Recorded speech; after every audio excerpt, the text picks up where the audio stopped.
नमस्कार साथियों, स्वागत है आपका अटल टीचिंग सेंटर के ऑनलाइन प्लेटफॉर्म पे। और बात करते हैं रीट मेंस के बारे में, या मेंस कह सकते हैं, या रीट L1 और L2 जो भी पेपर हुआ है अधीनस्थ बोर्ड के द्वारा करवाया गया है उसके बारे में चर्चा करते हैं। क्या कट ऑफ रह सकती है और कितने पोस्टें थी। अभी जो है फाइनल आंसर की जारी कर दी गई है बोर्ड के द्वारा। फिर जब भी बोर्ड के द्वारा फाइनल आंसर की जाती है, जारी की जाती है, तो डेफिनेटली जो कट ऑफ होती है जो बताई जाती है अनुमानित, उसमें डाउन जो है डेफिनेटली जो है कम होती है।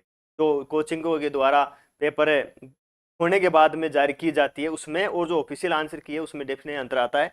अभी जो पेपर होने के बाद में कट ऑफ अनुमानित बताई जाती है 2 गुना की, 1 गुना की हिसाब इतने पर जो है नंबर आ रहे हैं, इतने क्वेश्चन सही हो रहे हैं, तो आप डीवी के लिए तैयारी कर सकते हैं। वैसे तो सभी को, जैसे समझदार भी हैं आज के समय में सभी, कि जब तक फाइनल सिलेक्शन या ज्वाइनिंग नहीं आती है तब तक रुकता कोई भी नहीं है। तो आपको भी नहीं रुकना है, चाहे से आपके कितने भी क्वेश्चन सही हो रहे हैं। जो मैं अभी कट ऑफ बता रहा हूँ कि रेंज में आ रहे हो सकता है कि ये कट ऑफ अनुमानित है, लेकिन आपको कईयों को ये लगेगा कि साहब कम बता रहे हो, कईयों को लगेगा ज़्यादा लगेगा।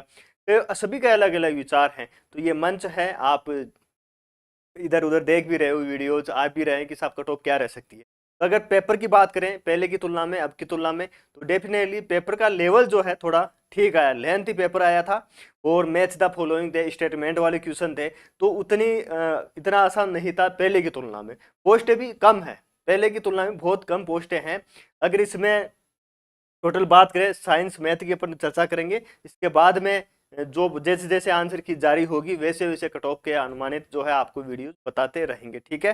तो कई चीजें हैं इसके अंदर। पेपर का लेवल अलग था, पहले की तुलना में बहुत हार्ड था, लेंथ था। कई जो फर्स्ट टाइम देने जा रहे थे, जिन्होंने प्रैक्टिस नहीं की थी, तैयारी बढ़िया की थी, लेकिन टेस्ट नहीं देते, तो वो वैसे भी बाहर हो गए, पेपर पूरा अटेम्प्ट नहीं कर पाए। अगर पूरा पेपर अटेम्प्ट नहीं कर पाते हैं तो वो एक वीक पॉइंट होता है कहीं ना कहीं। वो कंपटीशन से वही वैसे भी थोड़ा पीछे हो जाते हैं। मान लो 150 क्वेश्चन है, 150 में से आप 130-35 तक पहुंचे, 15 क्वेश्चन तक पहुंच नहीं पाए, तो 15 में हो सकता है कि आपके 5 सही हो जाए, हो सकता है 10 सही हो जाए। तो ये तो होता है। यदि तो ऐसे क्या होता है कि पेपर अटेम्प्ट नहीं कर पाए। तो वैसे पेपर लेंथी था और लेवल बहुत बढ़िया रखा गया था, सभी के लिए था। वो एक के लिए नहीं था कि नहीं साहब एक के लिए था, सबके लिए था। तो डेफिनेटली पहले की तुलना में, अब की तुलना में पेपर में थोड़ा ये है। अब बात करते हैं मोटी मोटी, आप जिसके लिए इंतजार कर रहे हो आप कट ऑफ बता दो, आप तो हम उसी के लिए आए हैं, तो उसी पे मैं आपको लेके चलता हूँ, ज़्यादा ज्ञान नहीं दूंगा आपको। बाकी आप चैनल पर नए हो तो चैनल को सब्सक्राइब जरूर कर लीजिए, टेलीग्राम चैनल से जुड़ जाइए, वहाँ पर आपको जो है आंसर की है वो PDF मिल जाएगी, ठीक है। और कोचिंग जो आंसर बताए हैं उसमें इसमें डेफिनेटली अंतर है। और बहुत से क्वेश्चन के जो है खतन निष्कर्ष वाले थे, उनके आंसर भी चेंज हुए हैं। कोचिंग में जो बताए जाते हैं जल्दीबाजी में बता देते हैं कि साहब ऐसे ऐसे थे, तो खतन निष्कर्ष वालों में कईयों में आंसर चेंज हुए हैं। 5-10 क्वेश्चन सबके कम हुए हैं। तो ये है, तो कट ऑफ जो होती है आंसर की, और अभी जो मैं बता रहा हूँ वो अनुमानित कट ऑफ है। इसको आप रियल ना माने, ये ना हो कि नहीं साहब ये बता दी और डिप्रेशन में आ जाओ या खुश हो जाओ, ऐसा भी नहीं है। ये एक अनुमानित कट ऑफ है। और ज्यादातर आप देख रहे हो कि जब पेपर देने के बाद में जो कट ऑफ बताई जाती है वो सबके फेल हो रहे हैं। फोर्थ ग्रेड में देखा होगा, वीडियो में, पटवार में, आपने सब में देखा होगा कि पेपर देने के बाद में जो कट ऑफ बताई जा रही थी सबके अनुमान फेल हुए हैं। लेकिन आंसर की के बाद में थोड़ा अनुमान लगाया जा सकता है, ठीक है। टोटल पोस्टों की बात करें तो टोटल पोस्ट 917 नॉन TSP रहेगी। अगर इनको आप कैटेगरी के अंदर डिवाइड करोगे तो कितनी पोस्ट आ रही है वो आप देख सकते हो। तैयारी करने वाले बहुत है, तैयारी करने वाले बहुत है, ऐसा नहीं है। हो सकता है कि ये कट ऑफ भी नहीं रहे, इससे भी ज़्यादा जा सकती है, ज़्यादा जा भी सकती, क्योंकि बोर्ड जिस प्रकार से पेपर बना रहा है, जिस प्रकार से कट ऑफ जारी है ना, उस हिसाब से ये है कि अनुमान कट ऑफ से ज़्यादा जा सकती है। फिर भी मैंने काफ़ी साथियों से चर्चा की है, काफ़ी वीडियोज भी देखे हैं, फिर वहाँ से जो है इनपुट लेके और फिर मैं आपको बता रहा हूँ।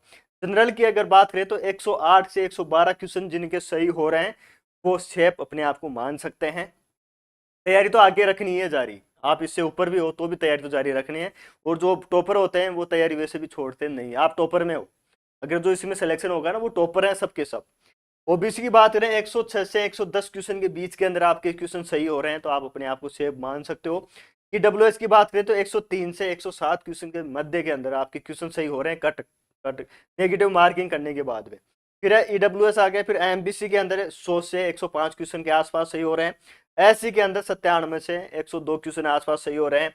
ST की बात करें 93 से 96 के आसपास सही हो रहे हैं तो आप अपने आप को सेफ मान सकते हो और आगे की तैयारी जारी रखनी है। जल्दी जो है इसका आंसर की आ गई है, आपत्ति आपसे मांगी जाएगी, आपत्ति के बाद में जल्दी जो है ऑफिशियल जो रिजल्ट है वो भी जारी हो जाएगा 2 गुना।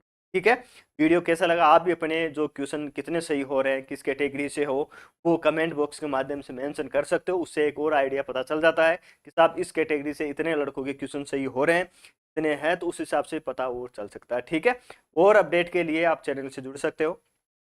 अभी के लिए इतना ही। Thank you so much. जय हिंद, जय भारत।